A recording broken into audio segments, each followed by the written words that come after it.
Kamusta sa lahat at maligayang pagdating sa Ani-chan Tagalog Anime Recap. Sa oras na ito, nakarating na ngayon sina Goku at Bulma sa Kami House para makakuha ng submarino. Kaya lumabas si Master Roshi, nagtatanong kung natagpuan na ba ang memento ni Gohan na Dragon Ball. Dahil wala pa, tinanong ni Master Roshi kung bakit siya nandito. Gusto ni Goku na magpaliwanag si Bulma, kaya tumalon siya sa kanyang shirt at bumalik sa normal na laki. Nagulat sila, at nagtanong si Master Roshi kung paano niya ginawa iyon, kaya ipinaliwanag ni Bulma kung paano niya naimbento ang microband na ito.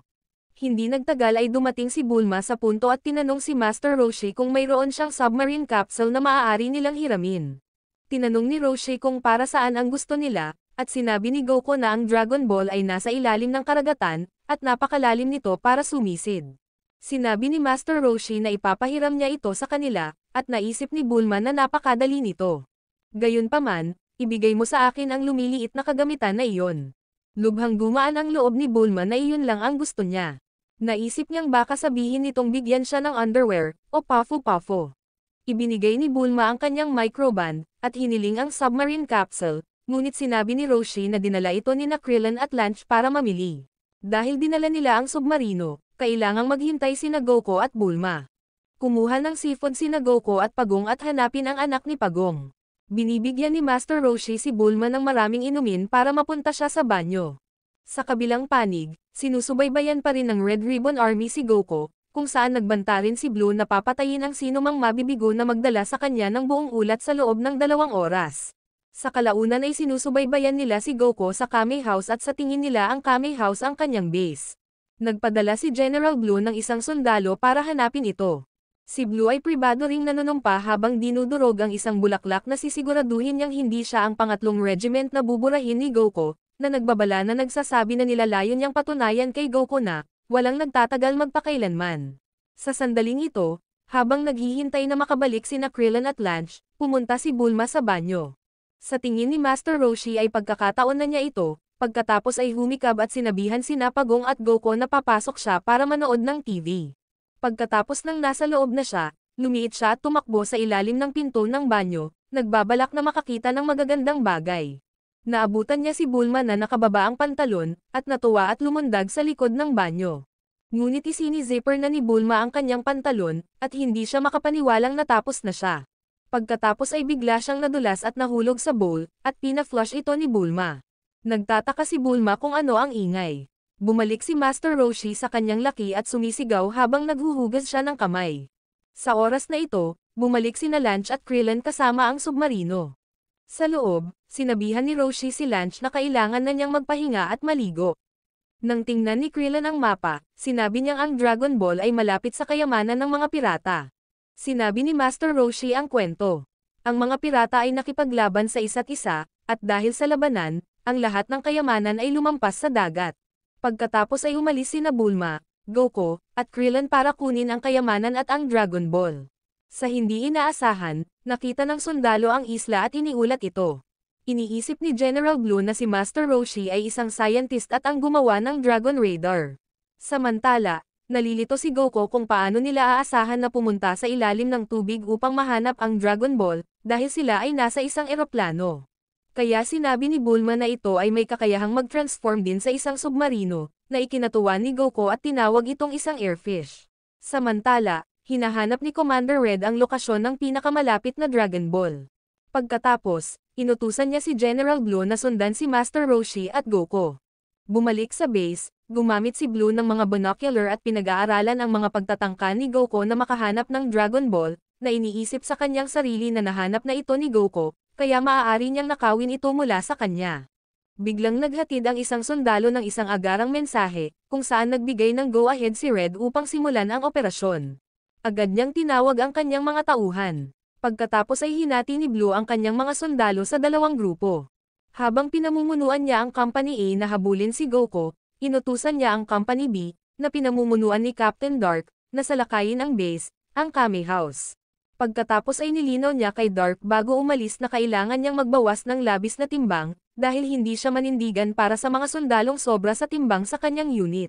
Pagkatapos ay binigyan niya ang mga nagtitipon na sundalo ng isang talumpati, na nagdedetalye kung paano sila kasalukuyang nasa sanggang daan para sa tagumpay at kadakilaan, at na ang bawat isa sa mga sundalo ay kumakatawan sa pinakamahusay na maya-alok ng Red Ribbon Army.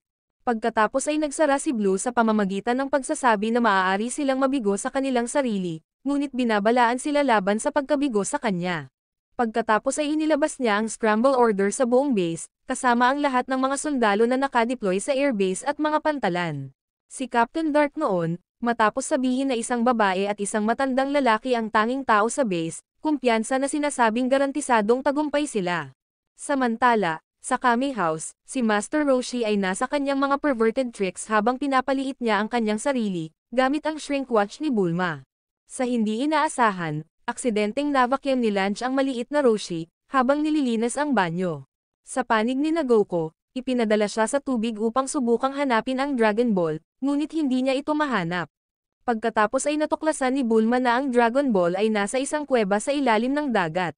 Kaya itinulak ni Krillin ang submarino patungo sa kuweba sa ilalim ng dagat, at napansin sila ni General Blue nang mahanap nila ang kuweba. Biglang nagpaputok ang army ng ilang torpedo, na lahat ay tumama sa mga kalapit na bato, kaya nagulat nito ang tatlo. Pagkatapos ay napagtanto ni Goku na ang hukbo ang responsable para sa pag-ataking iyon, kasama sina Krillin at Bulma na napagtanto sa katakutan na tinutukoy ni Goku ang Red Ribbon Army. At ipinaliwanag ni Goku na hinahanap din nila ang mga Dragon Ball at binanggit na sila ay mapanganib at masama tungkol dito, na mas lalong ikinatakot ni Krillin. Pagkatapos ay hiniling nilang malaman kung bakit hindi kailanman sinabi ni Goku sa kanila ito noon, na inamin ni Goku na ito ay dahil wala man lang sa kanila ang nagtanong sa kanya tungkol sa Red Ribbon Army, kaya hindi niya nakita kung gaano ito kahalagang banggitin.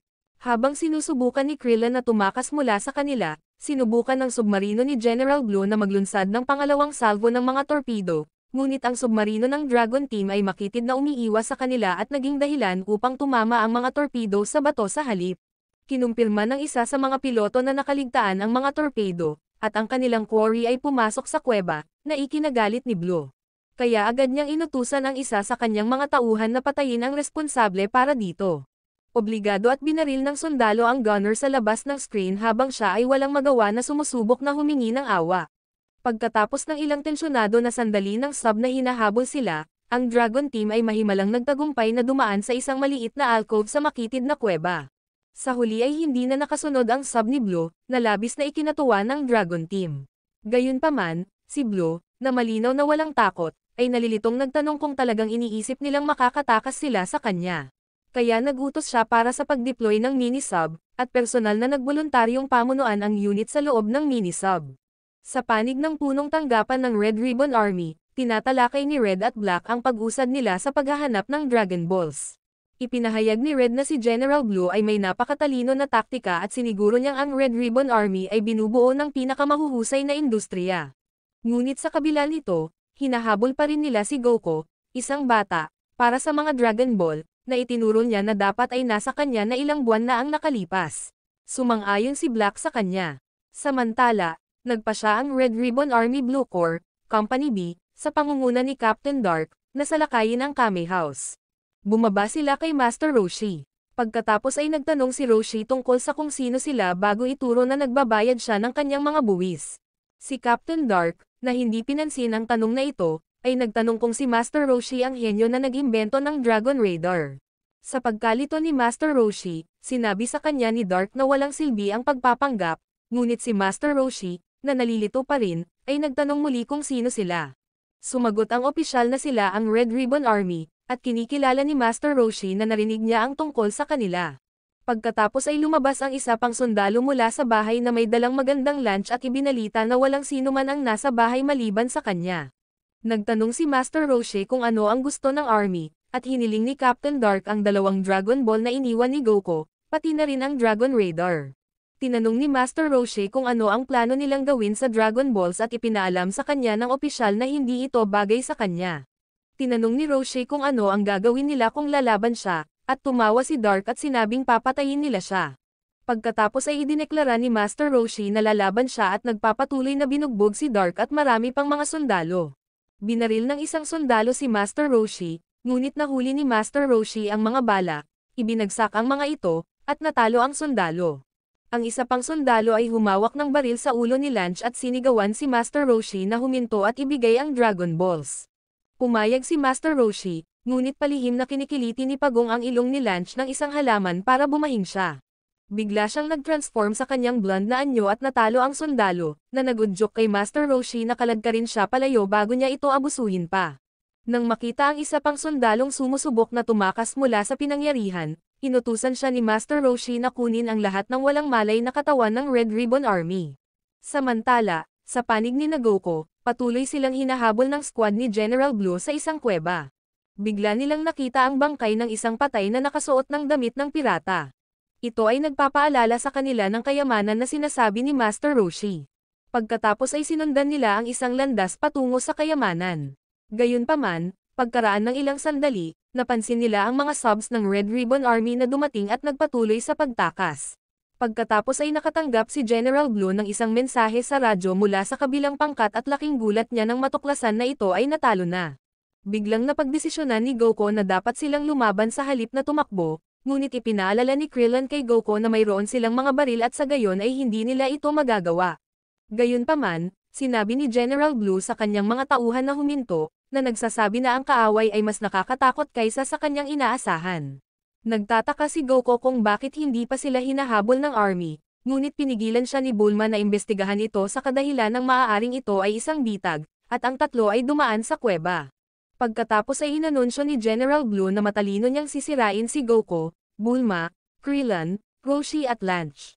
Sa sandaling ito, si Krillin ay kumakanta dahil sa tingin niya ay yayaman na siya. Samantalang si Goku ay gutom na. Si General Blue at ang kanyang mga tauhan ay nagsimulang pumasok sa tunnel, at sinundan ng isang lalaki ang mga taong nauuna sa kanila, kasama si Blue na nagsasabing ang kuweba ay magiging ganap na perpektong libingan ni Goku, Bulma at Krillin. Samantala, pinipintura ni Commander Red ang kanyang larawan ng isang pintor na kambing. Nasa tabi niya si Staff Officer Black. Isang lalaki ang nagsabi kay Commander Red na si General Blue ay sumusunod pa rin kay Goku at sa kanyang mga kaibigan. Nagalit si Commander Red. Ang kambing sa wakas ay natapos. Ipinapakita nito na si Commander Red ay talagang matangkad na nakaupo sa kanyang upuan sa tabi ng isang napakaikling Staff Officer na si Black. Nagiging kakaiba si Staff Officer Black, at sinigawan siya ni Commander Red dahil sa pagtawa sa kanya. Samantala, nagrereklamo si Bulma na masyadong mahaba ang lagusan. Sa wakas ay nakalabas na sila sa lagusan. Nakarating sila sa isang silid na may mga tuldok sa sahig at mga butas sa dingding. Sa tingin nila ito ay kakaiba. Tuwang-tuwa si Krillin at tumuntong sa isang tuldok. Sa hindi inaasahan, biglang may lumabas na isang palaso mula sa butas sa itaas ng kanyang ulo. Takot na takot si Krillin. Naisip nila na kapag tumapak ka sa isang tuldok sa sahig, isang palaso ang lalabas. Pagkatapos magbiro tungkol sa pagiging maikli ni Krillin, tumalon si Goku at sinabing madali lang ito.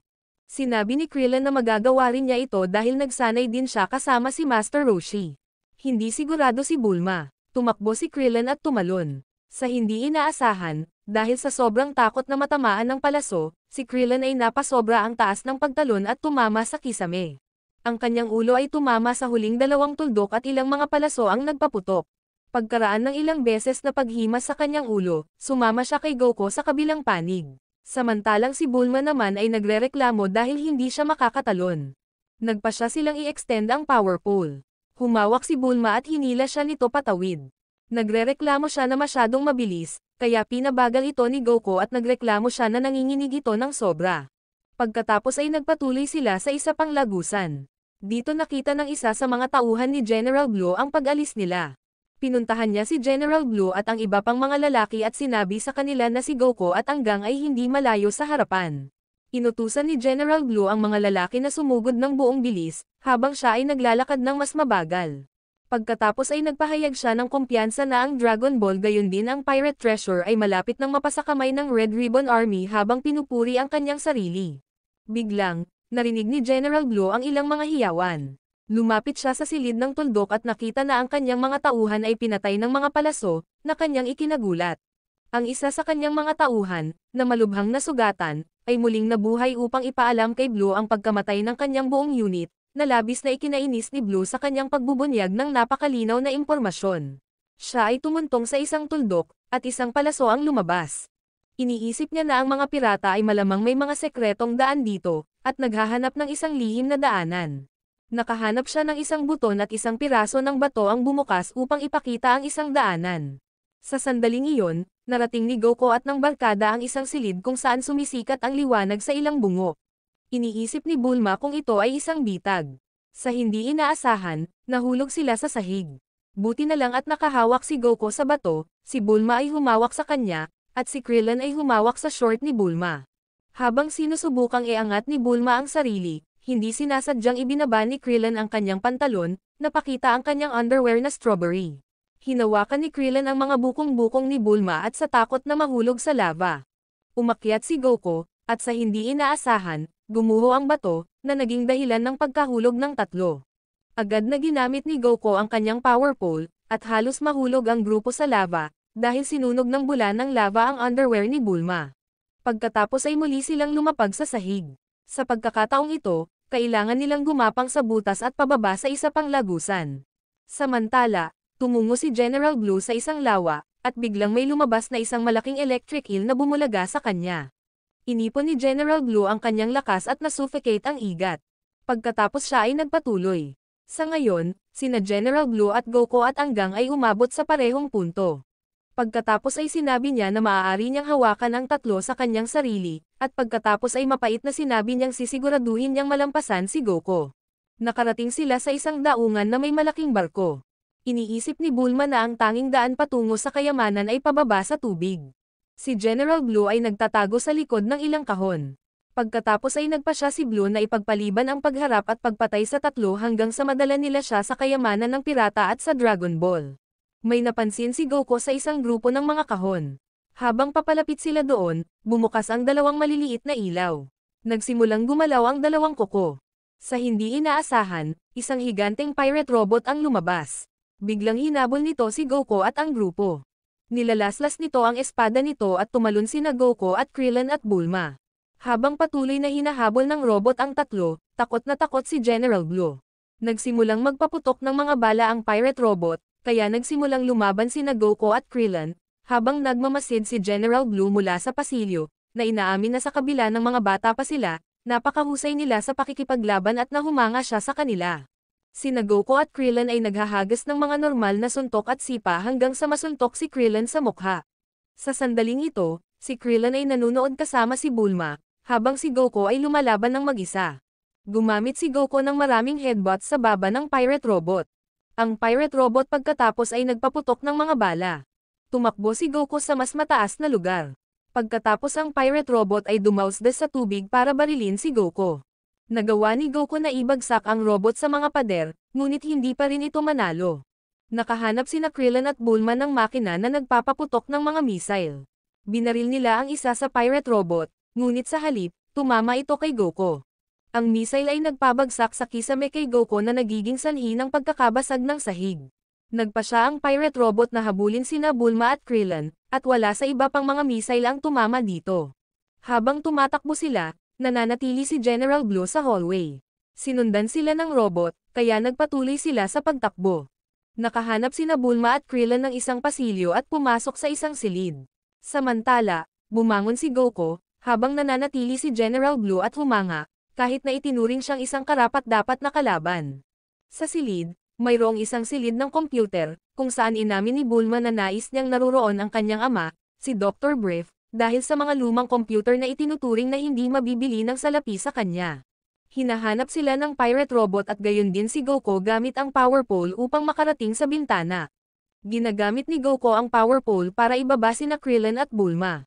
Pagkatapos ay sinabihan ni Goku si Krillin na hanapin ang Dragon Ball kasama si Bulma, habang pipigilan niya ang robot. Tumakbo sina Krillin at Bulma sa pintuan na nasa likod ni General Blue. Nang bumaba sa hagdan ang pirate robot at hinahanap sila, diretsyong tumalon pababa si Goku at diretsyong sumuntok sa robot, na naging sanhi ng pagsabog nito. Tumakbo si Goku upang subukang abutin ang iba. Samantala, napansin ni Krillin na ang pagsabog ay nagiging sanhi ng pag-crack ng pundasyon. Siya at si Bulma ay tumakbo na parang impyerno, at nang makarating sila sa isang sanggang bahagi ng landas, minarkahan ni Krillin ang direksyon na kanilang tatahakin para kay Goku.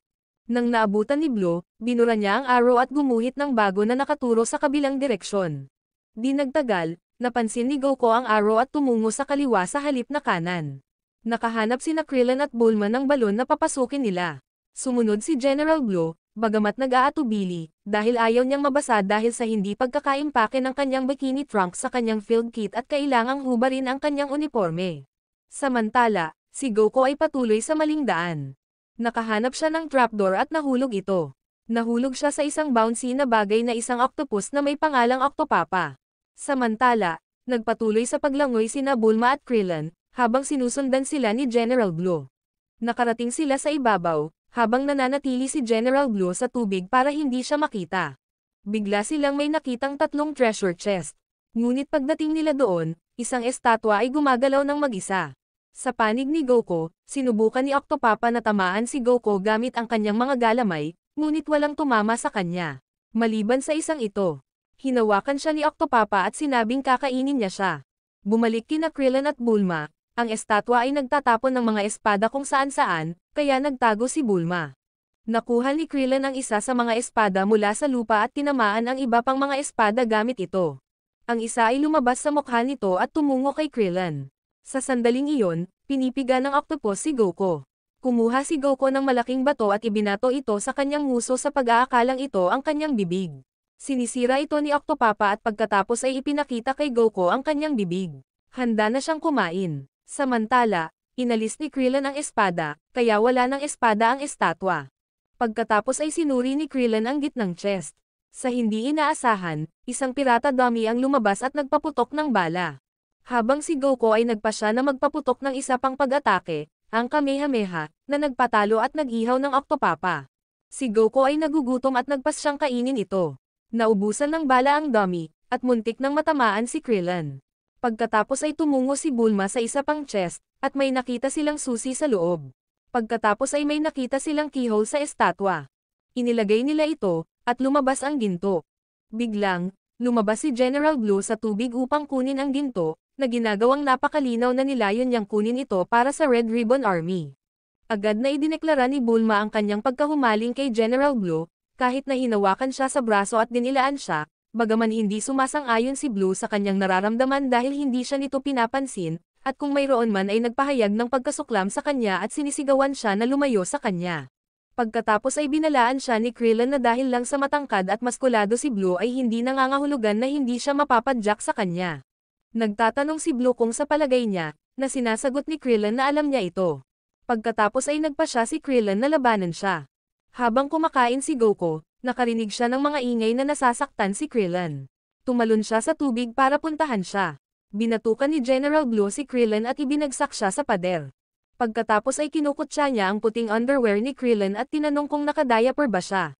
Pagkatapos ay sinubukan ni Bulma na sumuko si Krillin, ngunit tumanggi si Krillin, na binanggit na ayos lang siya sa pangkalahatan at si Blue ay isang big sisi. Si Blue, nang marinig ang puna na ito, pagkatapos ay sinabihan si Krillin na bring it on, habang tinutukoy siya bilang diaper man. Gayunpaman, iniiwasan ni Blue ang lahat ng mga pag-atake ni Krillin at pagkatapos ay nagsiko sa kanya, na ikinasindak ni Bulma. Sa kalaunan, gumamit si Krillin ng isang after-image technique, na humahabol kay Blue nang hindi nakabantay, bago nagawang maghagis ng isang flying kick sa mukha. Si General Blue, habang nakahawak sa kanyang bibig mula sa impact, sa una ay nagtataka kung paano masasaktan ni Krillin ang isang bagay na maganda, hanggang sa napagtanto niya na ang sipa ay sapat na malakas upang bigyan siya ng nosebleed. Umiiyak siya pagkatapos ay dahil nasaktan nito ang kanyang maganda na mukha at nagagalit, pati na rin ang nagmamadaling paglalagay ng mga nose plug sa ilong upang pigilan ang pagdurugo. Ipinahayag ni Krillin na kakaiba si Blue pagkatapos ng atake na iyon, na idineklara ni Blue si Krillin bilang isang mamamatay tao para sa pagpatay sa kanyang perpektong hitsura. Galit na galit si Blue, ginamit niya ang kanyang telekinetic technique, na tinatawag na psychic eyes, kaya hindi makagalaw si Krillin. Pagkatapos ay tinanong ni Bulma kung ano ang nangyari, kung saan sinabi ni Krillin na may ginawa si Blue sa kanyang mga mata upang pilitin siyang mag-freeze, na inamin ni General Blue na dapat ay binanggit niya ang kanyang espesyal na kakayahan ng mas maaga. Pagkatapos ay tinutulig sa siya ni Bulma bilang pagdaraya, kung saan sinabi ni General Blue na sa isang laban hanggang kamatayan, walang mga patakaran maliban sa katotohanan na ang nagwagi ay ang makakaligtas sa labanan. Ibinagsak siya ni General Blue sa pader at pagkatapos ay kumuha ng bato para patayin si Krillin, tinutuya si Krillin tungkol sa kung paano iyon tiyak na masasaktan. Pagkatapos ay napansin niya na ang kuweba ay nasa bingit ng pagbagsak, at nagpa siya na kailangan niyang tapusin ang mga ito ng mabilis upang mahanap niya ang Dragon Ball. Sinubukan muli ni Bulma na akitin si Blue, ngunit si Blue ay nagpahayag ng pagkasuklam, na binanggit na ang kanyang mga aksyon ay magbibigay sa kanya ng mga bangungot. Dahil napagtanto niyang hindi uobra ang kanyang mga pagtatangka, sinubukan niyang takutin si Blue sa pamamagitan ng pag-angkin sa kanya na siya ay makapangyarihan. Ngunit binantaan siya ni Blue sa pamamagitan ng paghiling na huminto siya sa kanyang kalokohan, kung hindi ay uunahin siya nito, bago magdesisyon na patayin muna si Krillin dahil sa kanyang naunang pinsala. Pagkatapos ay sinubukan ni Bulma na hikayatin si Blue na buhayin sila dahil mayroon silang ilang Dragon Ball at inaalok ang mga ito sa kanya kung pakakawalan niya ang mga ito. Ngunit tinanggihan niya ang alok nito habang pinahahalagahan ito dahil mas gusto niyang kunin ang gusto niya kaysa makipag-deal. Pagkatapos ay idineklara niya na wala ng mga pagkagambala at nilinaw na balak niyang patayin si Krillin, habang tinutukoy ang kanyang ulo bilang naghahati ng niyog, at sinabi rin kay Krillin na maging matapang at ngumiti, habang si Krillin ay mahinang sinabi ng huli ang pangalan ni Goku. Bago niya magawa iyon, biglang dumating si Goku. Tinanong ni Goku kung nagawang talunin ni Blue si Krillin. Sa simula ay naguguluhan si Blue tungkol sa pangalan hanggang sa napagtanto niyang ang tinutukoy niya ay ang lalaking tinawag niyang Diaper Man, at sinabing madali lang niya itong pinatulog. Habang malapit nang magsimula ang laban, nagsimulang yumanig ang silid. Maraming salamat sa panonood, sana nag-enjoy ka sa anime na ito. Mag-subscribe at pindutin ang notification bell upang updated ka lagi sa mga bagong video na may upload namin, at para makatutok sa higit pang Tagalog anime recap, magkita tayo sa susunod.